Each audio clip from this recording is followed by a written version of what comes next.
अंतरिक्ष में भारत एक और इतिहास रचने वाला है। चांद के बाद अब भारत सूर्य की ओर जा रहा है। आदित्य L1 मिशन लॉन्च के लिए पूरी तरह से तैयार है। इस मिशन का लक्ष्य क्या है, आइए समझते हैं।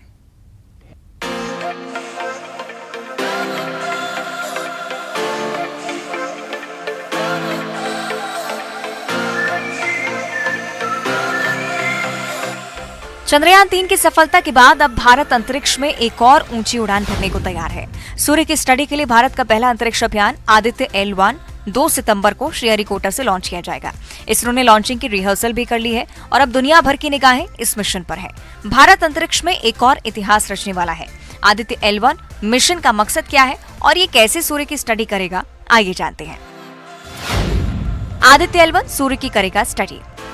सूर्य की स्टडी के लिए भारत का पहला अंतरिक्ष आधारित मिशन लैग्रेंज पॉइंट 1 में स्थापित किया जाएगा। आदित्य L1 धरती से 15 लाख किलोमीटर दूर है। लैग्रेंज पॉइंट 1 से सूर्य की स्टडी के कई फायदे। सूर्य पर लगातार नजर रखने में मिलेगी मदद। आदित्य L1 में है 7 पेलोड। सूर्य के फोटोस्फेयर, क्रोमोस्फेयर और बाह्य परतों की स्टडी। इलेक्ट्रोमैग्नेटिक पार्टिकल और मैग्नेटिक फील्ड डिटेक्टर्स से स्टडी।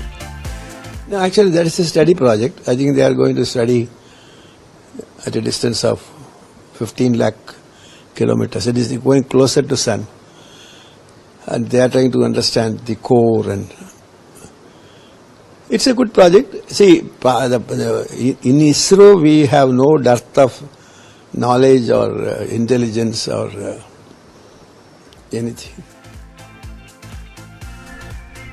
सूर्य धरती का सबसे करीबी तारा है और हमारे सोलर सिस्टम का सबसे बड़ा ऑब्जेक्ट भी। सूर्य की स्टडी से मिल्की वे के तारों की ज्यादा जानकारी जुटाई जा सकेगी, लेकिन ये स्टडी धरती पर रहकर नहीं की जा सकती। सूर्य से लगातार रेडिएशन निकलता है, लेकिन धरती का वायुमंडल और मैग्नेटिक फील्ड हानिकारक रेडिएशन को रोक देता है।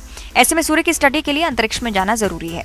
इसके अलावा सोलर विंड या सौर हवाएं अंतरिक्ष में कैसे ट्रैवल करती हैं, ये जानने के लिए भी धरती के मैग्नेटिक फील्ड से बाहर निकलना ही जरूरी है। इसी उद्देश्य से भारत अंतरिक्ष आधारित आदित्य L1 मिशन भेज रहा है, जो अंतरिक्ष में रहकर सूर्य से जुड़ी जानकारियां जुटाएगा। आदित्य L1 में अनेक उपकरण हैं जो कि विभिन्न संस्थानों का योगदान है।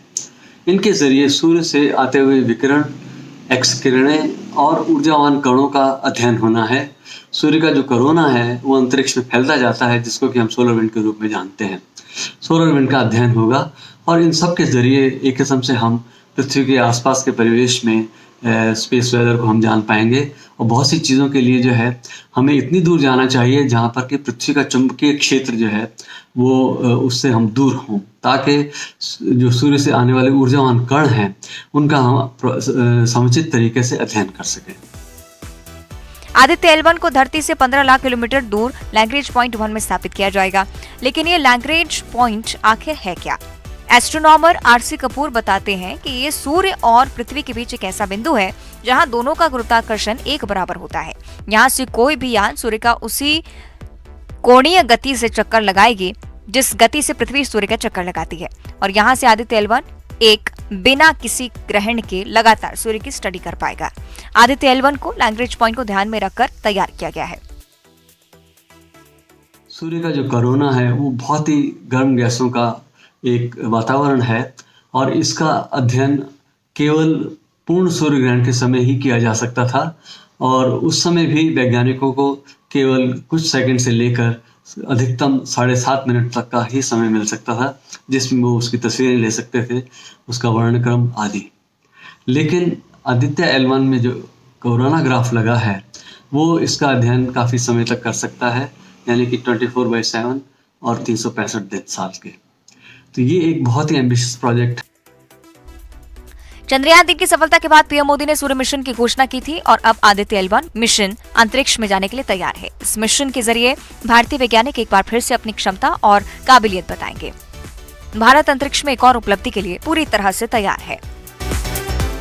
Bureau report, news 18।